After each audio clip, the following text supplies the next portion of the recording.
அனைவருக்கும் வணக்கம். இன்னைக்கு பார்த்தீங்கன்னா, மதுரை மதுரை மாநகராட்சியில வந்து 5 மண்டல தலைவர்கள வந்து ராஜினாமா பண்ணியிருக்காங்க. முதல்வர் வந்து சொல்லியிருக்காரு. 5 பேருமே ராஜினாமா பண்ணிடுங்க அப்படின்னு சொன்ன உடனே டக்குன்னு ராஜினாமா பண்ணிட்டாங்க. இதுக்கு பின்னாடி என்ன நடந்திருக்கு? எல்லோருக்குமே தெரியும். இன்னைக்கு அனைத்து ஊடகங்களும் ஓடிக்கிட்டு இருக்கு. மதுரை மாநகராட்சியில் 200 கோடி முறைகேடு நடந்திருக்கு. விசாரணை நடந்துகிட்டு இருக்கு. அதனால இப்போ உடனே வந்து டக்குன்னு 5 மண்டல தலைவர்கள் வந்து ராஜினாமா பண்ணணும்னு சொல்லி அவங்க வந்து ராஜினாமா கடிதத்தை வந்து இன்னைக்கு வந்து ஏற்றுக்கிட்டாரு. அப்போ நம்ம இதுலேருந்து என்ன தெரியுது? முறைகேடு நடந்திருக்கு, தெரிஞ்சிருச்சு. விசாரணை நடக்குது. 5 மண்டல தலைவர்.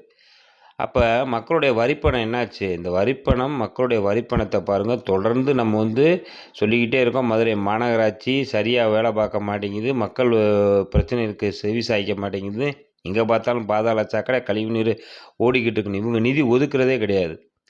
நிதி பார்த்திங்கன்னா ஆண்டுக்கு கிட்டத்தட்ட 350 கோடி வரைக்கும் வசூல் பண்ணுறாங்க மதுரை மாநகராட்சி. இன்றைக்கி பாருங்கள் 200 கோடி இழப்புன்றாங்க. உள்ளே போய் பார்த்தா தான் எவ்வளவு என்னன்னு தெரியும். இப்போ ஒரு 5 மண்டல தலைவர்கள் இந்த மக்களுக்கும் தெரியணும். இதில் எதிர்க்கட்சி வேறு போராட்டம் பண்ணிக்கிறது. எதிர்க்கட்சி கவுன்சிலர்கள் மேலேயும் நிறையா வந்து நம்மளுக்கு வந்து மக்களே வந்து புகார் பண்ணுறாங்க. அவங்களும் வந்து இது போன்ற இந்த பெயர் மாற்றுவது, லோக்கல் வேலைகள் பார்க்குறதுக்கு வந்து கமிஷன் வாங்குறாங்க. அதெல்லாம் தெரியத்தான் செய்யுது. இப்போ எதிர்க்கட்சிகளும் இப்போ ஆளுங்கட்சி, எதிர்க்கட்சி உடனே இவங்க ஆட்சிக்கு வந்து அவங்கள முறைகேடுன்றாங்க, ஊழல்ன்றாங்க, போராட்டம், ஆர்ப்பாட்டம் வைக்கிறாங்க. அவங்க வந்தோடனே இவங்க அப்படி மாறி மாறி மக்களை வந்து ஓட்டு போட்டுட்டு கடைசி 2 பக்கமும் உட்காந்துருக்க வேண்டியதான் உங்களுக்கு. அதாவது இது வந்து மிகப்பெரிய ஒரு மோசடி. அதே நேரத்தில் பாருங்கள் மக்களை எப்படிலாம் ஏமாற்றி ஒரு முறைகேடு நடந்திருக்கு. இதை உடனே மேயர் அவருடைய வீட்டுக்காரர் வந்து முறைகேடில் ஈடுபட்டிருக்காருன்னு சொல்லி தான் அவரை கட்சியிலேருந்து பதவி நீக்கிருக்கீங்க. அப்போ மதுரை மேயரை வந்து நீங்கள் ஏன் என்ன வந்து இது பண்ணாமல் வச்சுருக்கீங்க? இந்த கேள்வியெல்லாம் மக்கள்கிட்ட எழும்ல. உடனடியாக மதுரை மேயரை வந்து பதவி விலகணும். இப்படி அரசியல்வாதிகளை நம்பி நம்பி மக்கள் ஓட்டு போட்டு இன்றைக்கி பாருங்கள் கடைசி இந்த மக்களுக்கு இதெல்லாம் தெரியுமா? வர்ற தேர்தலில் ஓட்டுக்கு கூட கொஞ்சம் பணம் கொடுத்தா உடனே ஓட்டை போட்டுருவாங்க. இதுதான் இன்றைக்கி இருக்கிற நிலைமையாக வந்துக்கிட்டு இருக்குது. இதை மக்கள் வந்து சிந்தித்து பார்க்கணும்.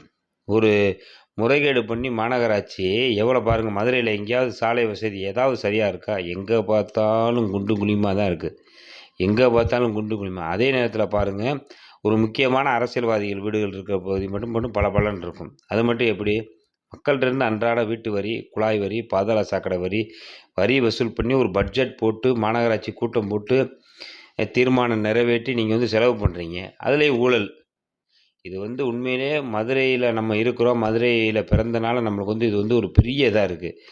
மதுரை மாநகராட்சி எனக்கு விரைவில் வந்து என்ன செய்யணும்னு பார்த்தீங்கன்னா, மேயர் வந்து பதவி விலகணும். அதே நேரத்தில் வருங்காலத்தில் வரக்கூடியவர்கள் நேர்மையானவராக இருக்கணும். மக்கள் வந்து பணம் பணம் பணம் பணம் யார் கொடுக்குறான்னு பார்த்து ஓட்டை போடுறதுனால இன்றைக்கி பாருங்கள் இதனுடைய நிலைமை மோசமாக போய்கிட்டு இருக்கு. அதனால் இந்த முறைகேடுக்கு பின்னால் உடனடியாக விசாரணை பண்ணி லஞ்ச ஒழிப்புத்துறை அனைத்துமே யார் முறைகேட்டில் இருக்கிறாங்களோ அவங்களை வந்து கைது பண்ணி அரெஸ்ட் பண்ணி உடனடியாக தண்டனை வழங்க வேண்டும் என்று கேட்டுக்கொள்கிறோம். முறைகேடு மக்கள் ரத்தம் சிந்தி வேர்வை சிந்தி உழைத்த பணத்தில் வந்து பார்த்திங்கன்னா மதுரை மாநகராட்சியில் முறைகேடு நடந்திருக்கு.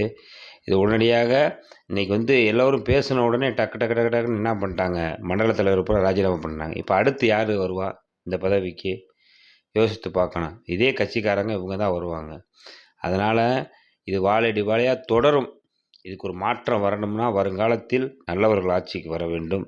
அப்போ தான் நாடு நல்லா இருக்கும், மக்கள் நல்லா இருப்பாங்க. நன்றி, வணக்கம்.